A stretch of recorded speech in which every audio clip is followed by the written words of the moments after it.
Hello everyone, this is Vishaka Daga. Coming up, next session of Current Affairs. The session is brought to you by AQBIS. So let's move ahead and bring some news to you. The first in the series, some COVID-related news. So the COVID-related news is, what happened is, the central government is saying that state is responsible for the shortage of vaccine in India. And on the other hand, states are saying it is the center who is responsible. So the center क्या कह रही है कि we came up with entire decentralized system because a state demanded it. But what states are saying is कि we are even asking the center to come up with a global tender, but the center is not doing it. And if there is a news like Rajasthan government said कि they tried in international market, but because of like individual capacity of bargaining of one single state is very low, and because of which they are not able to procure vaccine. So they are like Rajasthan has even moved to the Supreme Court asking the center to move a global tender on behalf of all the state.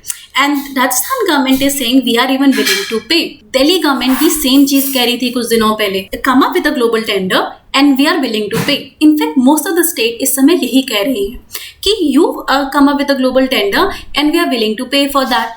And if you're reading the article these days, even in my simplifying the editorial, what I'm saying is like, and what most of the editorials are suggesting is कि there has to be a centralized procurement, so that the price is even uniform and price is even less, so that it is economical for everyone. And there has to be decentralized in distribution. So basically, so what they suggest is like everybody suggesting कि in terms of procurement, they can come up with a centralized system कि यहाँ पे आप central idea रखो, लेकिन जहाँ पे distribution करने की बात आ रही है वहाँ पे आप क्या करो, वहाँ पे डिसेंट्रलाइज सिस्टम रखो कि वहाँ पे स्टेट डिस्ट्रीब्यूट करे. और इसका बहुत अच्छा एग्जांपल भी है. बहुत अच्छा एग्जांपल कौन सा है? पोलियो. 2 बूंद जिंदगी की, दैट 2 बूंद जिंदगी की was able to save so many जिंदगी. That was possible because system बहुत डिसेंट्रलाइज था. But even in that system जो हमारा प्रोक्योरमेंट का जो तरीका था वो जो हमारा डिस्ट्रीब्यूशन था वो डिसेंट्रलाइज था, बट जो प्रोक्योरमेंट था वो सेंट्रलाइज था. So this is like one thing यहाँ पे ध्यान रखा जा सकता है. So COVID related news, this is a take right now. And this is the third news for everyone. The WHO has warned that during this pandemic, once this will pass, now the mental health is going to be a new pandemic after this. And the reason are many. Like घर बैठे बैठे बहुत तरह की anxiety हो रही है. Some are like very genuine in terms of like, I'm not saying anything is not genuine. Everything is, some is so big that people have lost their like family members. Here we can see they have lost even livelihood. But not just that, people are afraid all the time that their family member may contract this, and then what will be their life stake, like their life will be at stake. They're also afraid कि they may lose the livelihood. वहाँ पे काफ़ी example थे कि they are engineers who are working so well right now, but they are afraid कि they may lose their job. So this is what is happening right now.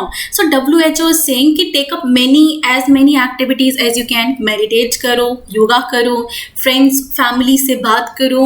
So this is going to help you overcome the anxiety because बाहर जाना तो रास्ता नहीं है. Next is moving ahead is the next session, that is political news.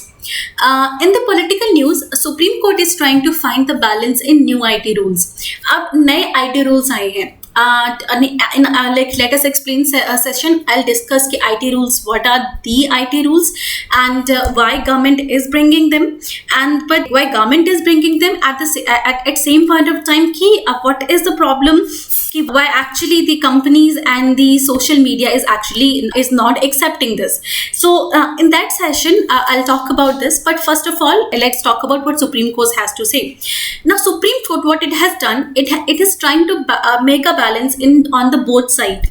That like on one side the court has said IT rules are actually required because social media is also used for committing various kinds of crimes. Like you can see pornography, pedophilia, hate and violence. We see how on social media, just on like in Muzaffarnagar riot case, almost 40 to 50,000 people were displaced. And what was the simple provocation? एक सिर्फ एक YouTube video थी and even YouTube has become like a channel for crime like pedophilia and other crimes like that. Even radicalization is taking place on the social media. So like for that reason the IT rules are a good step. So when I even जब मैं भी IT rules के बारे में बात करूंगी तो उन good steps के बारे में भी I'll talk about. But on the other hand, Supreme Court came up with a caution. It says even like de-encryption is fundamental right to privacy that every individual has. And then he talked about how, you know, like in Puttaswamy case, it was declared ki right to privacy is one of the part of the Article 21 now. So right to privacy has become the fundamental right of the people. So and with the de-encryption of the messages, now like our right to privacy will be violated from then onwards. Then third point, Supreme Court says that Supreme Court will check the test of like the principle of proportionality. So that was one side. Then second point was the de-encryption and right to privacy का जो link था. तीसरा था, it talked about principle of proportionality. Now what is principle of proportionality? I'll talk in the same video itself next session ki what is principle of proportionality. And it says ki it was in Anuradha Bhasin case and Puttaswamy judgment where the right to like principle of proportionality was first talked about. So court says ki it will test the IT laws on the basis of principle of proportionality. Now इसी principle के basis पे even Supreme Court ने J&K में जो restrictions नहीं लगे थे almost for more than like 70 days, उसको इसी लॉ पे चेक किया गया था. So and like some of the provision was struck down though much later, but it was this doctrine of proportionality was in use at that time. So हम भी like we will even like we'll talk about what doctrine of proportionality is, what is Anuradha Bhasin case and what is Puttaswamy judgment. But अभी यहाँ पे क्या समझना है, Supreme Court is saying कि इन IT laws को doctrine of proportionality के basis पे भी ये check करेगी. And then moving ahead is okay. So moving ahead is like to like is the that beside 2021 rule is like subordinate legislation. Now this is very interesting. अब subordinate legislation क्या होते हैं? अब usually क्या होता है, कोई लॉ जो पार्लियामेंट में पास होता है that is a proper legislation. Now but that law can not discuss in detail in everything. Like ये राइट टू प्राइवेसी आपका फंडामेंटल है जो कि कॉन्स्टिट्यूशनल राइट है, और या फिर आपका dowry prohibition act is a law जिसमें बहुत सारे प्रोविजंस होंगे, या मैटरनिटी बेनिफिट एक्ट ही ले लीजिए उसमें बहुत सारे प्रोविजंस होंगे, बट उसको इम्प्लीमेंट करते समय बहुत ही माइन्यूस्कल डिटेल्स को याद डालना होता है बीच में साथ में. जैसे ट्रैफिक वायलेशन, ट्रैफिक लॉ आ गए कि देखिए ये आप नीली बत्ती पे आप लाल बत्ती पे गाड़ी रुक जानी चाहिए, और येलो बत्ती पे जो गाड़ी है आप वेट करेंगे और ग्रीन बत्ती पे चलेगी. अब ये जो मतलब ये शायद लॉ में कहीं लिखा हो मतलब इस तरीके से ना, पर जो माइन्यूट डिटेल्स होती हैं कि मतलब कि जैसे जो और भी माइन्यूट डिटेल होती है, जैसे इमेजिन अब लॉ ने बोला है, मैं आपको एक और एग्जांपल देती हूँ. लॉ कहता है कि अगर ट्रैफिक लॉज को आप तोड़ोगे तो 2000 रुपये का फाइन होगा, लेकिन वो ट्रैफिक रूल्स क्या क्या हैं वो आपका जो रूल्स में बताए जाएंगे. तो पहले आपका क्या होता है, लॉ होता है जो कि एक ढांचा प्रिपेयर करता है, मतलब एक स्ट्रक्चर होता है, बट उसको इम्प्लीमेंट करने के लिए जो स्मॉल रूल्स आते हैं ना, फर्दर जो डिटेल रूल्स आते हैं उनको कहते हैं सबऑर्डिनेट लेजिस्लेशन. अब वो आपके पार्लियामेंट में डिस्कस नहीं होते, वो आप मिनिस्टर्स बनाएंगे, नहीं तो नीचे और भी जो प्रिंसिपल लेवल पे ब्यूरोक्रेसी होती है वो उनको बनाती है. जैसे अब ये तो बोल दिया मैंने, फिर I am taking the example कि on the violation of traffic law 2000 का फाइन देंगे, बट वो ट्रैफिक लॉ जो रूल्स हैं वो फर्दर माइन्यूटली डिस्क्राइब होते हैं और वो सबऑर्डिनेट लेजिस्लेशन में आपके आ जाते हैं. Now this is like subordinate legislation. तो अब ये एक्ट क्या, अब हमने समझ लिया सबऑर्डिनेट लेजिस्लेशन क्या है. Coming back to IT act. Now this what is happening in this case is कि this new rules are rules, actually they are not law. Under IT Act, these rules are coming. So remember, these are like rules. They are not even legislation. They are subordinate legislation under the IT law. ना अब rules बनाने का एक particular principle होता है. That is, अगर ये आपका law है तो rules इसके jurisdiction में ही रहेंगे. मतलब ये इसके आउट बाहर नहीं जा सकते, इसने जो बाउंड्री सेट की है, मतलब rules should not cross the boundaries of the जो आपका पेरेंट लेजिस्लेशन है. Supreme court what it says that कि since it is a subordinate legislation under IT act and the act itself does not deal with end to end encryptions like this they requires it does not require the social media to decrypt the message or like trace the message to its original originator. That is, the original legislation does not ask for that. That means the law is violating the original jurisdiction, or this rule is violating the original jurisdiction of the law. Therefore, this law is considered, Supreme Court is saying कि even on that line will check the legality of the legality of the law itself. Now अब जब आप समझेंगे ना doctrine of proportionality, तो भी आपको समझ में आ जाएगा कि legality is also checked over there, कि on what basis the proportionality is being checked. Next is कि as a sociology student or if you're a student of PSIR, then you can write about how this law is considered as ideological state apparatus. Althusser gave this idea in which he says the state try to control its citizen by using the education and media. It control the media and then control the narrative, and that's how it control people. अब अगर एक दो opposite opinion को अगर आपकी government आने ही नहीं देगी, जैसे हिटलर के टाइम पे हुआ था कि जो ऑपोजिंग मीडिया है उसको जेल में डाल दिया गया था, तो उसे हिटलर का व्यू आता था तो लोगों को सच्चाई नहीं पता चलती थी. ऐसे ही दूसरी कंट्रीज में भी होता है. सो this was the Althusser idea of ideological apparatus. That means state controls certain institution, and that's why it controls the narrative, and that's why it controls the people as well.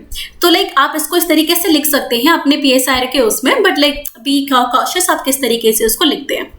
Moving ahead is Anuradha Bhasin case. As I said, I'll discuss in detail what was Anuradha Bhasin case and what was doctrine of proportionality.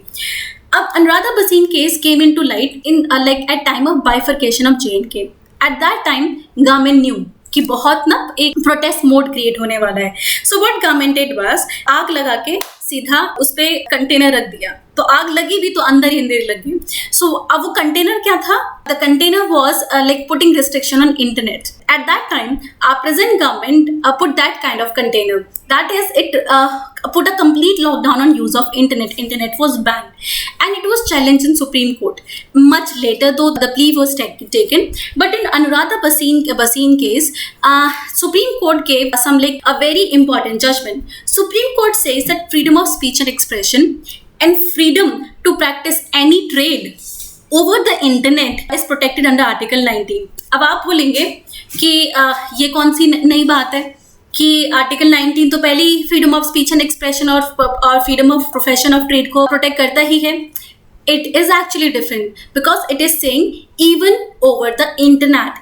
Internet is not mentioned in your constitution, right? At that time, internet was not present. So this is how this judgment was very important because it protect the same right over the internet as well. So and you can say अगर किसी ने internet shut down कर दिया और आपका business e-commerce से चलता है तो आपका प्रोफेशन हर्ट हो रहा है. So you can go in court and you can file a suit against the government that your fundamental right under Article 19 is being violated. Clear? So this is how it was different. पहले आप normally भी जा सकते थे, अब आप internet पे भी अगर आपका प्रोफेशन हर्ट हो रहा है तो आप you can say that your fundamental right is being violated. Second is, but it also says, but this right is not absolute. Like other rights are not absolute under Article 19 too. This right is also not absolute. Government can put restriction in favor of public order maintain करना या public health maintain करने से अभी ही है. Government restrictions लगा देती है कि अगर by the right की situation हो जाए. Now, third thing, this judgment says कि if the government have to, पहले तो उसने बोला कि this is a fundamental right, but उस पर रिस्ट्रिक्शन है. तो अगर रिस्ट्रिक्शन गवर्नमेंट लगा रही है तो गवर्नमेंट को कुछ प्रोसीजरल सेफगार्ड फॉलो करने होंगे. मतलब कि कितने टाइम तक लगाओगे, कौन लगाएगा, कि कब हटाओगे, ये सब आपको मेंशन करना होगा. This was said by supreme court in Anuradha Bhasin case. And then It restrict the internet suspension over when it is absolute necessity. अगर आपके पास कोई और अल्टरनेटिव है तो प्लीज अल्टरनेटिव यूज करो instead of like internet ban की जगह आप अल्टरनेटिव यूज कर लो. So the this was fourth thing कि एब्सोल्यूट नेसेसिटी होनी चाहिए. And then it directed the government to constitute a review committee. After this, the government has to like constitute a review committee to review कि पहली बार suspension की जरूरत ही क्यों पड़ी. You will have to clarify. Arbitrarily आप नहीं लगा सकते. तो इसमें क्या किया गवर्नमेंट ने ना arbitrariness हटा दी. And in this it iterated the doctrine of proportionality. यहाँ पे doctrine of proportionality को भी mention किया गया था. तो क्या क्या थे, पहले बोला कि आपको इंटरनेट पे भी freedom of speech and expression और प्रोफेशन है. फिर आपने बोला कि अगर आप लगा ही रहे हो रिस्ट्रिक्शन तो प्रॉपर सेफ गार्ड यूज करो, एब्सोल्यूट नेसेसिटी के केस में ही करो, रिव्यू कमेटी बिठाओ कि आपने क्यों किया. इसको कहते हैं अनुराधा भसीन केस. अब ऐसा तो नहीं है कि ना यूपीएससी आपसे सीधा अनुराधा भसीन केस पूछ ले. Now this is up to you. Means में you can be as much creative as you want to. So this is something, if the question is asked over the freedom of speech and expression, then you can quote Anuradha Bhasin case. If or even in ethics case study, अगर ethics में case study आ जाती है कि the government has to place restriction, like this is how you play smartly in ethics. The government has to place restriction over the internet. Now like would you agree? Now if you आप लोग भी इस basis पे इसको जज कर सकते हो कि एथिक्स में केस स्टडी आ गई. Now what will I do? Right now I'm currently making the PT question, but I'll start making the ethics question as well, and I'll give you case study. Now this is like on the basis of Anuradha Bhasin case, you can say that the Supreme Court has said this, and the greater good of public outweighed the right, because वही ना common good versus the virtue approach. आप ऐसे करके अपने ethics के dimensions लाओगे और उसके बाद ethics के case study को explain कर सकते हो, right? So you can justify your common good with the help of Anuradha Bhasin case. Am I clear? So if we are clear on this, let's move ahead. Next is doctrine of proportionality. This has been a hero. We have been talking about this for a long time, but अब तक पता नहीं है कि who this hero is. So let's talk about the hero, that is our doctrine of proportionality. Now under the doctrine of proportionality, we put reasonable relations, like it put a reasonable relationship between the means and end.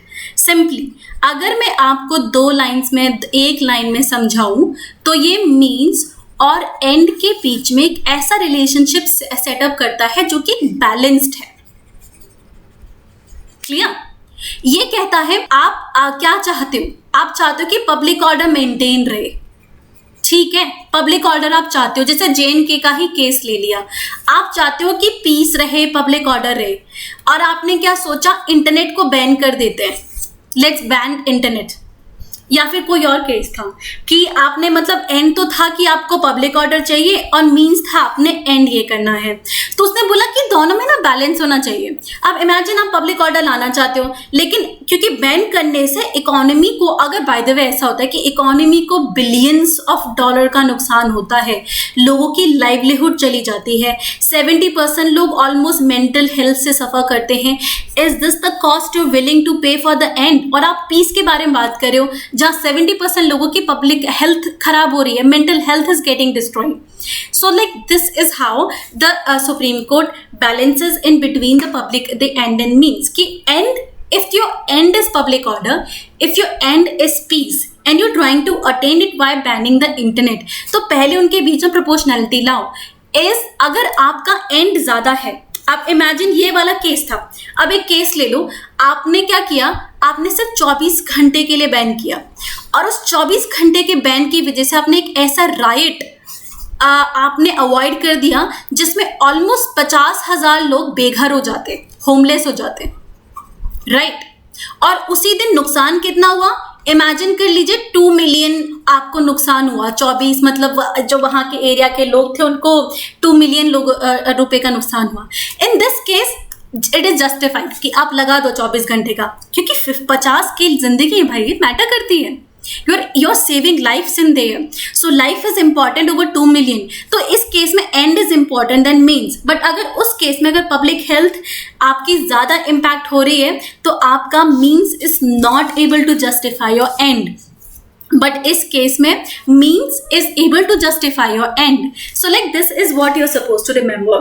Now like let's go back to your PPT. That is I'm sorry, I've like scribbled a lot in this. Now Supreme Court has set like a reasonable relationship between the two, and the court will weigh for itself the advantage. And अब court क्या करेगा? तो in this case court see both. And in terms of like means का advantage और disadvantage क्या है. Advantage की piece और पब्लिक ऑर्डर रहेगा, मे बी राइट ना हो वगैरह, और डिसएडवांटेज क्या है, कितना economic loss, livelihood, freedom of speech and expression, कितना सब कुछ जा सकता है. इनके बीच में बैलेंस लाने की कोशिश करता है. तो ये इससे क्या होता है, आर्बिट्ररी, लेजिस्लेटिव और एडमिनिस्ट्रेटिव दोनों ही एक्शंस आपके कम हो जाते हैं. कि जाके ना कोई भी मुंह उठा के नहीं कह सकता कि चलो बैन लगा देते हैं, विल अटेन आवर ऑब्जेक्टिव. नहीं, like there has to be some balance. Next is Puttaswamy judgment. अब Puttaswamy judgment में डॉक्ट्रिन ऑफ प्रोपोर्शनैलिटी के 3 पैरामीटर्स रखे गए थे. ये तीनों आपको याद होने चाहिए. ये कौन कौन से 3 पैरामीटर्स थे? पहला है the first one is legality, second one is legitimate aim, and third one is the proportional या rational nexus between the object and mean. अब ये जो rational nexus between means and end है, ये मैंने अभी एक्सप्लेन किया आप लोगों को, राइट? कि एंड था पब्लिक ऑर्डर, लेकिन और मीन्स था इंटरनेट को बैन करना. तो इन दोनों के बीच में रैशनल नेक्सस होना चाहिए. रैशनल नेक्सस मीन्स कि आर्बिट्रली मत इम्पोज करो. अब ऐसा ना हो कि जहाँ पे आपकी सुई काम आ सकती है, मैं तलवार लेके चल दिए, कि कपड़ा सिलना था और तलवार लेके चल दिए. कोई रैशनल नेक्सस होना चाहिए ना. अब इमेजिन किसी सिनेरियो को आप नॉर्मल लाइक इंटेलिजेंस एजेंसी को यूज़ करके अवॉइड ही कर सकते हो कि टेररिज्म ना हो उस केस में. अब उस केस में लेकिन अगर आप 60 डेज का इंटरनेट बैन लगा रहे हो तो वो तो इप्रोपोर्शनल हो गया ना. अगर आप इंटेलिजेंस एजेंसी वो काम कर सकती है पहले से ही कि टेररिज्म का नेक्सस फाइंड कर ले, तो 60 डे का नेक्सस लगाने की जरूरत नहीं है. आपके ऑब्जेक्टिव और मीन्स के बीच में एक रैशनल नेक्सस होना चाहिए. This is called rational nexus. Second is legitimate aim. State का एम बहुत लेजिटिमेट होना चाहिए कि या तो मतलब बहुत बड़े बड़े गोल होने चाहिए, जैसे नेशनल सिक्योरिटी है या फिर नेशनल रिसोर्स प्रोटेक्ट करने हैं, सोशल वेलफेयर है. अब ये नहीं कह सकते थे कि अब बीजेपी जाके ये नहीं कह सकती ना कि देखो हमें लगता है कि अगर हमने इंटरनेट को चलने दिया तो हमारे अगेंस्ट पब्लिक सेंटीमेंट खड़ा हो जाएगा. This is not they can claim. या फिर गवर्नमेंट को छोटा मोटा मुद्दा नहीं बोल सकती. एक लेजिटिमेट एम होना चाहिए. Next is legality. There must be a law in existence to justify कि आप ये कर रहे हो. अब इसी बेसिस पे ना आपका IT एक्ट आके फंस जाता है, right? Remember I was saying कि सबॉर्डिनेट लेजिस्लेशन अगर आपका ओरिजिनल लॉ है तो सबॉर्डिनेट लेजिस्लेशन या फिर कोई भी रूल्स इसके अंदर आने चाहिए, इसके बाहर नहीं होने चाहिए. मतलब they has to be law justifying. Even principle of national justice का भी यही एम है कि they has to be legal backing कि जब आप इतना बड़ा एक्शन लेने हो. तो इस केस में supreme court is doing everything. पहली बात तो लीगैलिटी चेक कर रही है because IT law subordinate legislation है जो कि पेटेंट की डोमेन से भी बाहर जा रहा है. दूसरा लेजिटिमेट एम स्टेट की देखेगी. तीसरा डॉक्ट्रिन ऑफ प्रोपोर्शनैलिटी. तीनों के बेसिस पे supreme court is going to decide. Now that is something to see. I will explain the IT act today. Next is economic news. Now in economic news like GST council की meet होने वाली है. This is like straight. GST council is going to meet and state government is deciding they're going to talk about 2 issues. पहली बात, हमें GST compensation का वादा किया गया था, that is not being fulfilled. We have been promised about GST compensation and which is not being paid to us even now. Second is state are saying कि like in a broad term states are saying कि what kind of people you are. Covid is something that is impacting everybody, but आप उस पर अभी इस समय इतना high tax क्यों लगा रहे हो? उन्होंने बोला the material that is covid essential like test kit है, ऑक्सीजन कंसंट्रेटेड है, it is baffling for them कि you are imposing tax on it. So this is their saying कि 2 डिमांड है उनकी. एक तो हमारा कंपनसेशन पे करो और स्पेशली इकोनॉमिक क्राइसिस में we need it because it is most of the time it is state that are paying for the vaccine. And also they are saying, what they are saying is, second thing they are saying is कि GST जो COVID essential है उन पे tax मत लगाओ.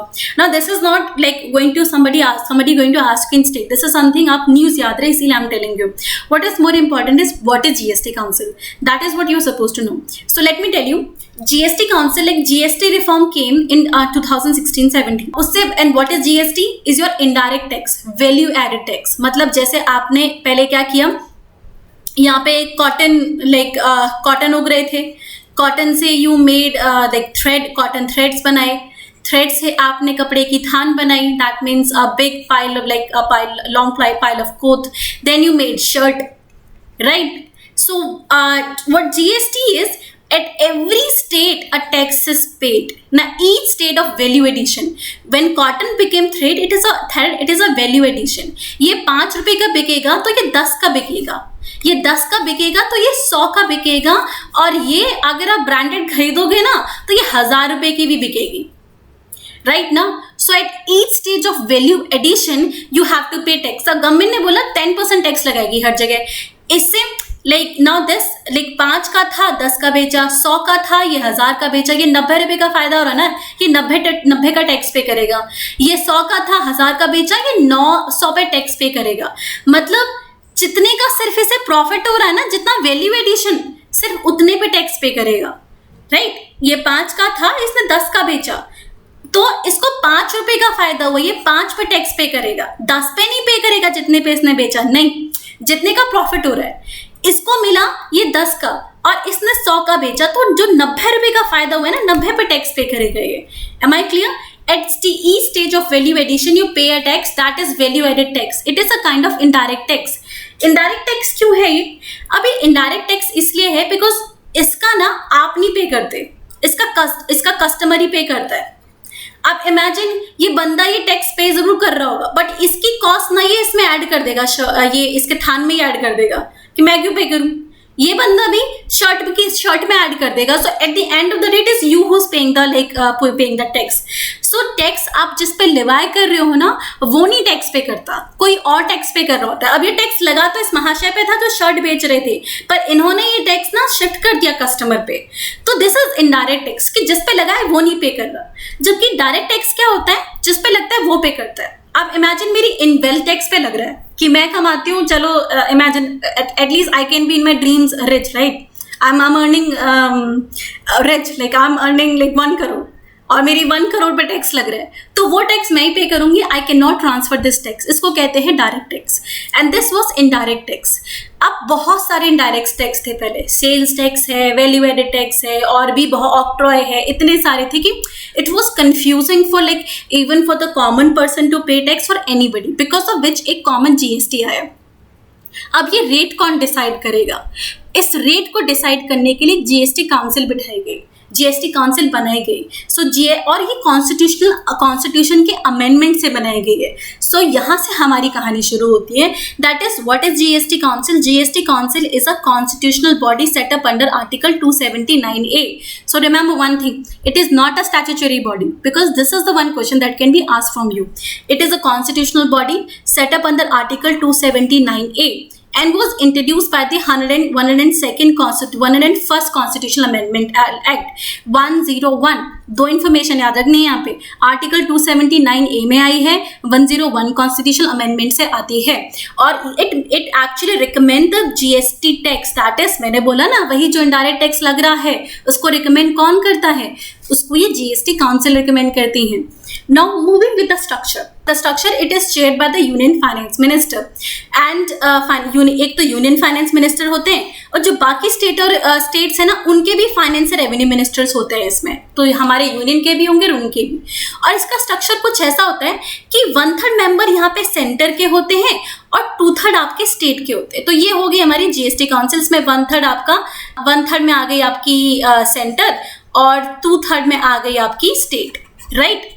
और decision लेने के लिए कम से कम 3/4 member present and voting should agree, because of which centre को वीटो मिल जाता है इस केस में। और यही दर्द है हमारी स्टेट्स का कि अब देखो टैक्स भी हम नहीं, मतलब हमारा रिप्रेजेंटेशन तो है लेकिन आप डिसाइड करते हो, बिकॉज 3/4 मतलब ऑलमोस्ट 75%, राइट ना? मानेंगे ही कि 75% मानने चाहिए ना।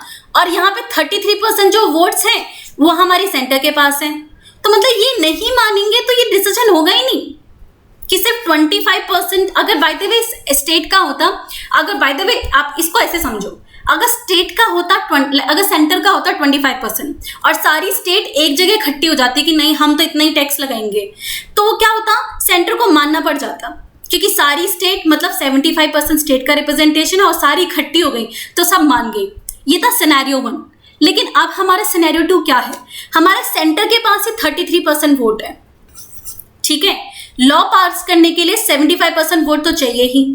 अब कुल मिला के स्टेट खुद 66% के आसपास ही बना रही है, तो मतलब अगर उन्हें कोई बिल पास करवाना है तो उनको सेंटर के पास जाना ही पड़ेगा कि आप मान जाइए हुजूर, इस टैक्स को थोड़ा कम कर दीजिए। समझ में आया? This is the entire problem. State are saying कि हमारे पास से नहीं है, इसकी वजह से। आया समझ में?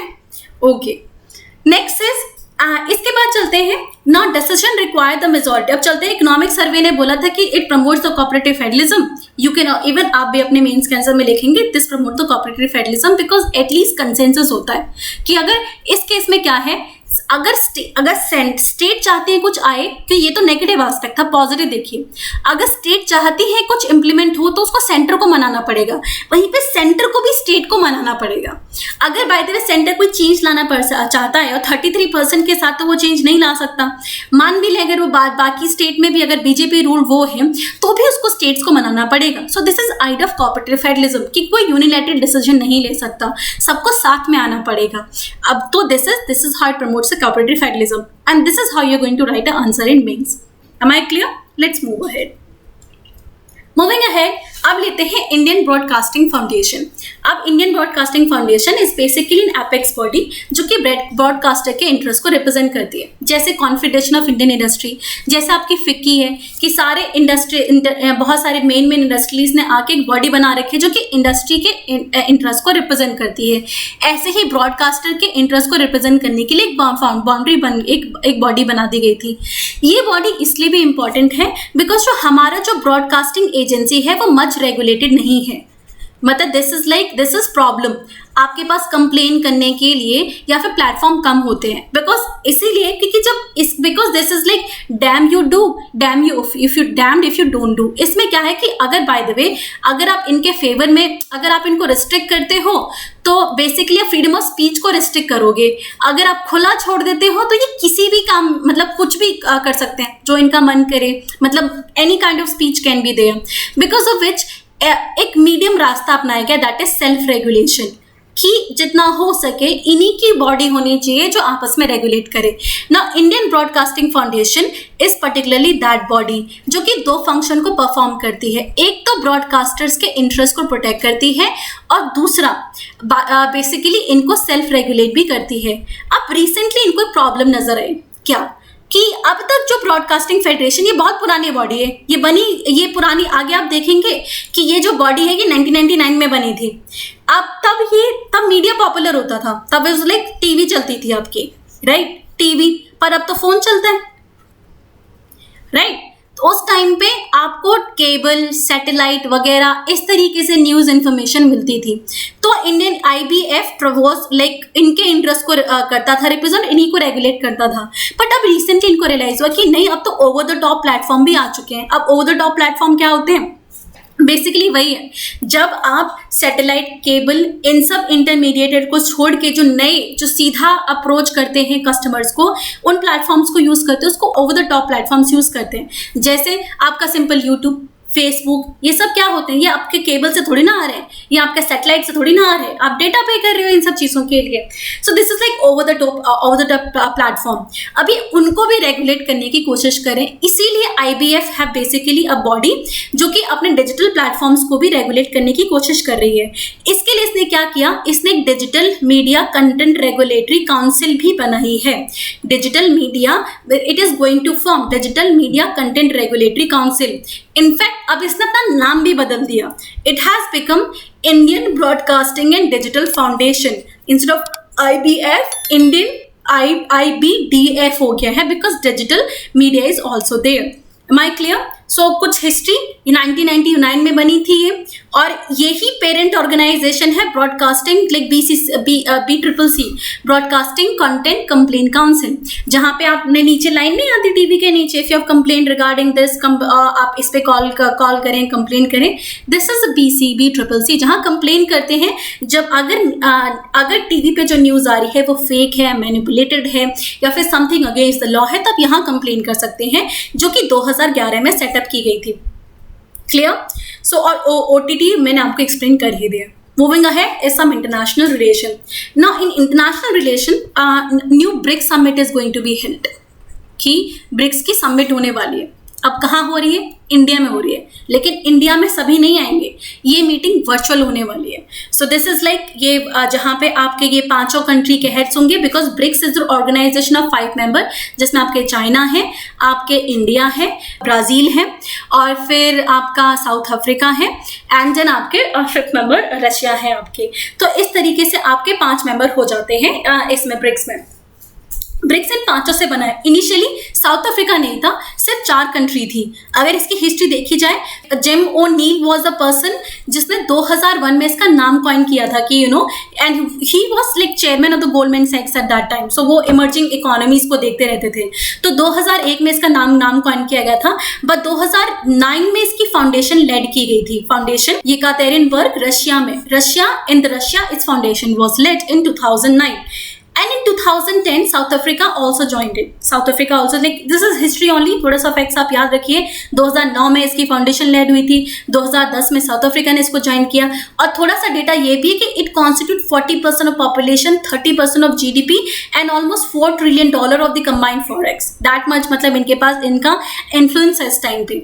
और दूसरा ये कोई ऑर्गेनाइजेशन, मतलब it does not exist in form of organisation, but summit की फॉर्म में एग्जिस्ट करता है. ऐसा नहीं इसका हेडक्वार्टर यहाँ पर है, इसका सेक्रेटेरिएट ये, ऐसा कुछ नहीं है.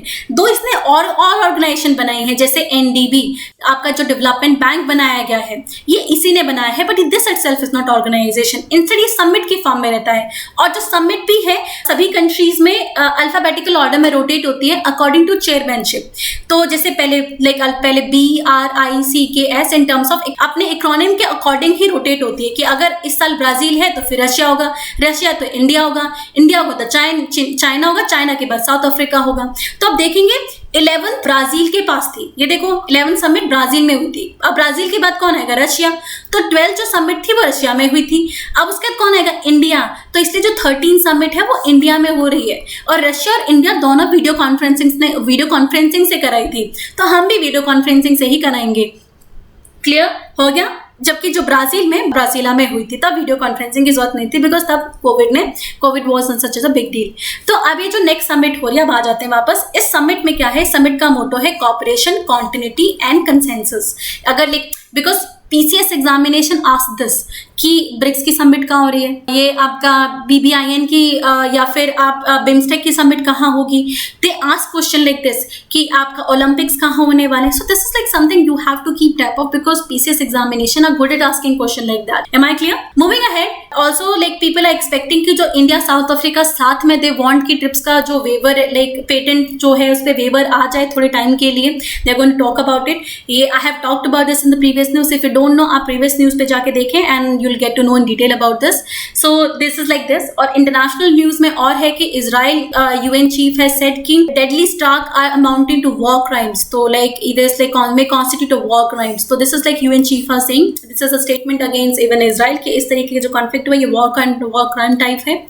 Next is the France has they asked for the forgiveness in Rwandan genocide and it said France was complicit. मतलब directly participate नहीं किया था, but France was complicit. Rwanda genocide जो हुआ था वो 1994 में हुआ था और उसमें कम से कम 2004 250,000 victims है जिनकी buried थे. उनके row of skulls line उनके जो skulls है वो भी like mass tomb है इसमें. It is very a famous massacre जो कि like it is दिल झंझोड़ने वाला है.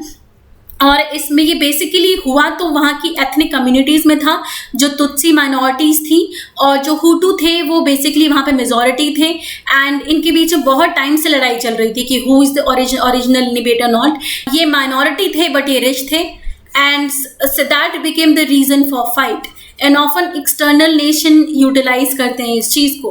सो फ्रांस इज की वो कॉम्प्लिसिटली लाइक एंगेज थे इसमें. अब क्या हिस्ट्री है क्या है, I will bring sometimes in like S explain section. For now right now कि हुटू तुत्सी वो रिस्पॉन्सिबल जिसकी वजह से रवांडन मैसेकर हुआ था, बट फ्रांस भी कॉम्प्लिसिट, मतलब डायरेक्टली नहीं बट इनडायरेक्टली वो इन्वॉल्व था, for which the club France has asked for forgiveness. With this we are done with today's session. Thank you for staying with me. Stay at home, stay healthy and stay connected to AQYAS.